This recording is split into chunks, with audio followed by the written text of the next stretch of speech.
Hellbent. From 3-foot-tall super spies to trying to relax plastic pot plants, we look at 15 movies so bad that they're actually funny. Number 15. Street Fighter. Man, the 90s were a terrible time for video game adaptations, but none could approach a terribly miscast and poorly written Street Fighter. This campy over-the-top mess was almost like a giant beacon saying video game movies are crap, but it has one hilarious saving grace, Raul Julia, who plays M. Bison with a depth and accurate megalomaniacal crazy that just keeps you entertained. It's a shame Raul passed away after this film because he would have been pitch perfect in a parody film about a supervillain and well, I guess that's pretty much Street Fighter anyways. Number 14. Battlefield Earth.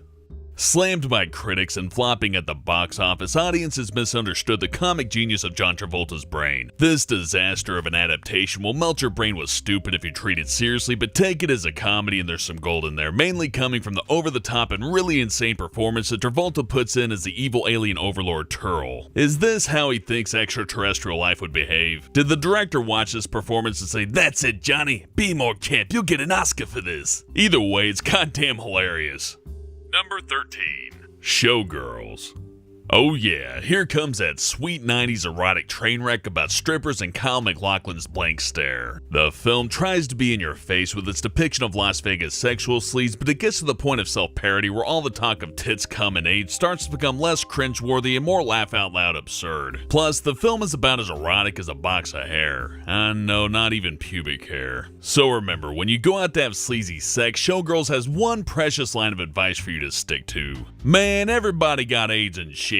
Number 12. Undefeatable. There's something so charming about a film that has no idea how to stage a fight sequence but tries so hard with the serious face on. You might know Undefeatable from its ridiculous fight climax making it to YouTube a while back because it starts with a guy licking blood off a knife and ends with a guy getting a hook to the eye. Insert badly written pun here. No, I got one. Hook, line, and sinker. Watch this one if you're ready for some early 90s cheese and haircuts that were already terribly out of fashion when the film was shot. I'm talking about you, Stingray.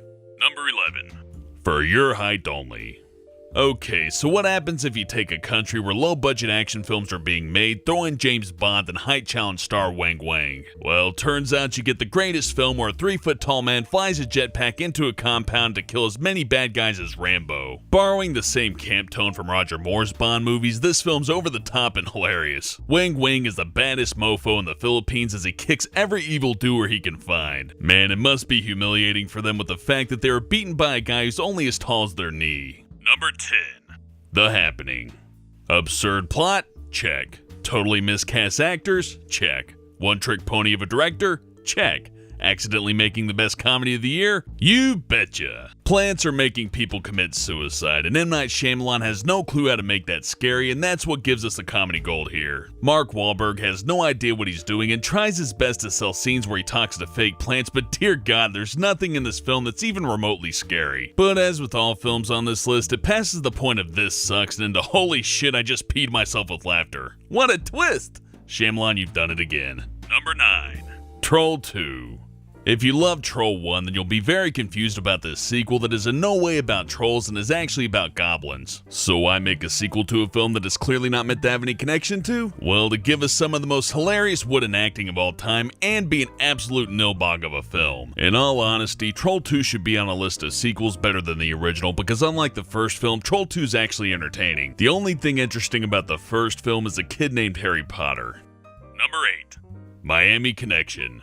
The 80s were a time of excess, cocaine, and ninja rock bands kicking the asses of drug dealers while reminding us of the value of friendship. Miami Connection captures this spirit perfectly, giving us the greatest ninja-themed band to ever grace any stage, and if that image doesn't get you chuckling already, then you don't have a soul. Rocking out on Friday nights and kicking motorcycle gang ass on Monday morning. What a time to be alive. Number 7.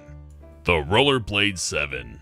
So this is what happens when you're friends with a bunch of terrible actors and decide to take the Zen filmmaking approach. Oh, what's that? Do I hear a plebeian asking what Zen filmmaking is? Well, it's when you don't have a script or a shot list or a competent crew and just film a rough idea of what you think you should be doing so that the creative energy can flow. At least that's the philosophy director and star Scott Shaw preaches. And when your film is Mad Max on roller skates with samurai swords, you know the creative energy is going to be flowing to the extreme. Truly, this is how all films should be made.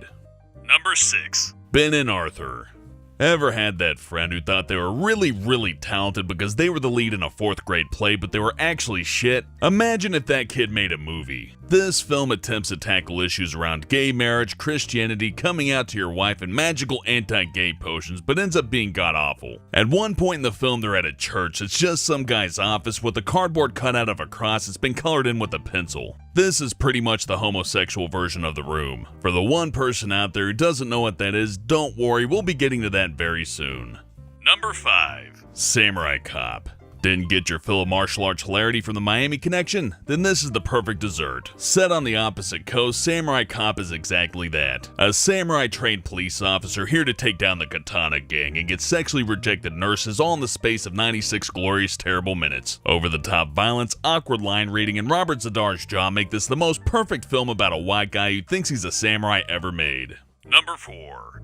Birdemic. Thinking of remaking The Birds but with an inane environmentalist message and bullshit special effects? Well, don't bother, someone beat you to it. This crapfest has to be seen to be believed. It features the most ridiculous special effects ever to be put to a screen coupled with terrible acting and writing. And all of that adds up to a hilarious viewing experience, especially when you have so many actors waving around coat hangers and nothing. Seriously, how did people get sucked into making this with a straight face? Surely they knew this was a terrible film and just went along with the joke because the director was a nice guy or something. Maybe they were really gullible and he said, nah, we'll just fix it with CG, don't worry about it, I got it covered.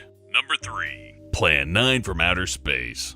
Take one terrible cross-dressing director, throw in a bunch of has-been actors, then add the last footage of a horror icon and you have a film like no other. Ed Wood's masterpiece about corpse-snatching aliens was a go-to for so bad it's good for decades before the internet came along. Featuring an absurd plot, hubcaps on wires for UFOs, and Tor Johnson playing the dumbest detective in the world, this is 1950s camp cinema as it's meant to be. The film does have one genuinely moving moment when we see Bela Lugosi, better known as Dracula, leave his home to pick up a flower from his garden. It's surprisingly sad to see such an icon on his last legs. He's terrifying angels now. Number 2. The Room. What can I even say about a film that the internet has already made everyone's favorite worst movie? It's no surprise that Tommy Wiseau's magnum opus would end up here with so many moments of terrible acting, nonsensical dialogue, and most importantly, Tommy himself. A man who seems like he's living in a different reality to the rest of us. You're tearing me apart, Tommy! Tommy has gone on to play up his horrible acting and, well, general weirdness to become a modern-day legend of the so bad it's good scene. I guess if you can't be famous, be a weird oddball who pronounces words weird instead. Worked pretty well for me in the end. Who wants to go see a Padoga? You're tearing me apart, Tommy! Number 1. The Wicker Man. If the Oscars gave out awards for the most batshit crazy acting in a terrible film, Nicolas Cage would have won every year. This remake misses everything and goes from unwatchably bad to comedy gold to treats such as Cage punching out a woman in a bear costume, crazy naked bee women, and the most quotable dialogue this side of the room. Whether it's Nick asking if there's a shark in that burlap sack or screaming, "Ah, no, not the bees! Not the bees! Ah!" You'll eventually realize this is a masterpiece of a film. Thanks for watching and I'll see you next time.